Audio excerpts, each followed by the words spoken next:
12 million shares authorized by this amendment. Do I hear a motion?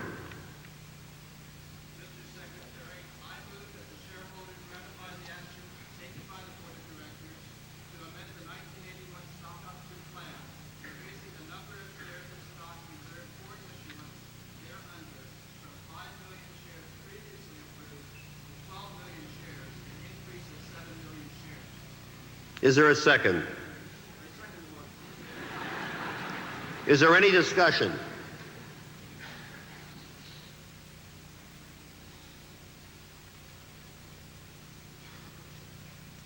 We will now proceed to vote.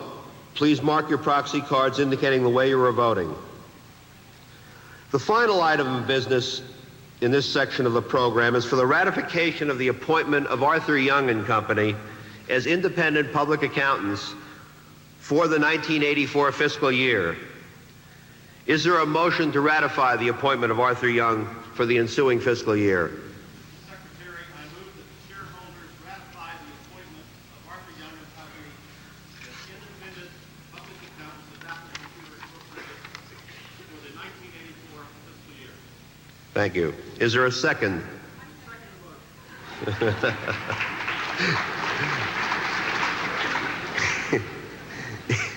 There seems to be competition for the job of seconding the motion. We'll note that 2 people seconded the motion. Is there any discussion? There being none, please mark your proxy accordingly, indicating the way you'll be voting. Now, for those of you who have voted directly at this meeting and have not yet turned in your proxy, please sign the proxy card in the same form that you hold your stock. Print your name and address and fill in the number of shares of Apple that you hold.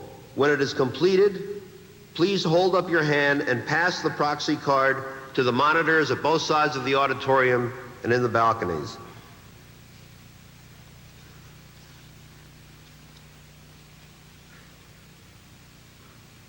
Okay, that seems to have been taken care of. People have had the opportunity to vote and have done so.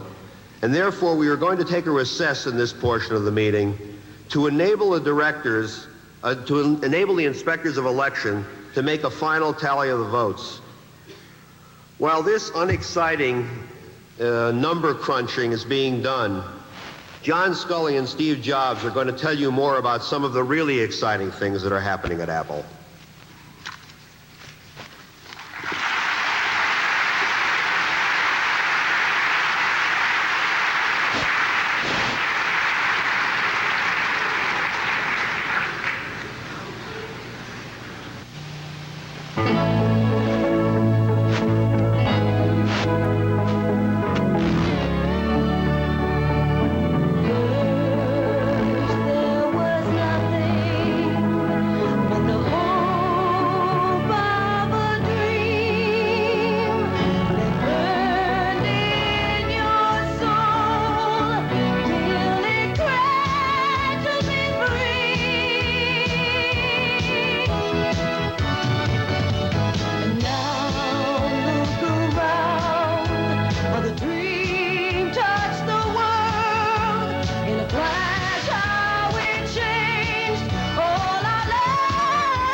Good morning.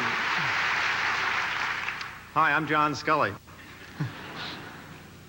I'd like to extend my personal welcome to all Apple shareholders, our Apple employees, and other members of the Apple family, and the many Apple watchers that we have in the audience today. But before looking ahead to 1984, let's spend a few minutes reviewing our performance in fiscal year '83. Once again, we had a phenomenal sales increase of plus 69%, and that was an absolute growth of $400 million. It's almost like growing another Apple computer in just 1 year. And the role that we've chosen for Apple is to be the leader in technological innovation. So we continued heavy investment in research and development, reaching $60 million for an increase of 58%. We also want Apple to be recognized as an outstanding product marketing company. So we increased our investment in marketing and distribution by 92%, for a total of $230 million. Apple's net income for fiscal year '83 increased by 25% to $76.7 million after tax, and our earnings per share reached $1.28, or up 21% over the previous year. But I'd like to take a few minutes and explain our balance sheet philosophy, because I think it clearly demonstrates the conservatism of our financial policies. We ended the year with cash and investments of $143 million. Now, working capital, which is the difference of current assets, which were $469 million, that includes things like cash and accounts receivable and inventories, less the current liabilities of $129 million, which is things like accounts payable and accrued payroll and accrued marketing expenses, netted us with a very strong $340 million. Now, there aren't many billion-dollar corporations that have that kind of working capital. The only long-term liabilities that we have are deferred taxes from our foreign operations. So very importantly, Apple Computer has no long-term debt. I don't think there's another Fortune 500 company that can say that. Our major financial focus as managers is assuring that Apple continues to have exceptionally strong cash flow. And our cash flow, which includes the $77 million of net income, and then you add back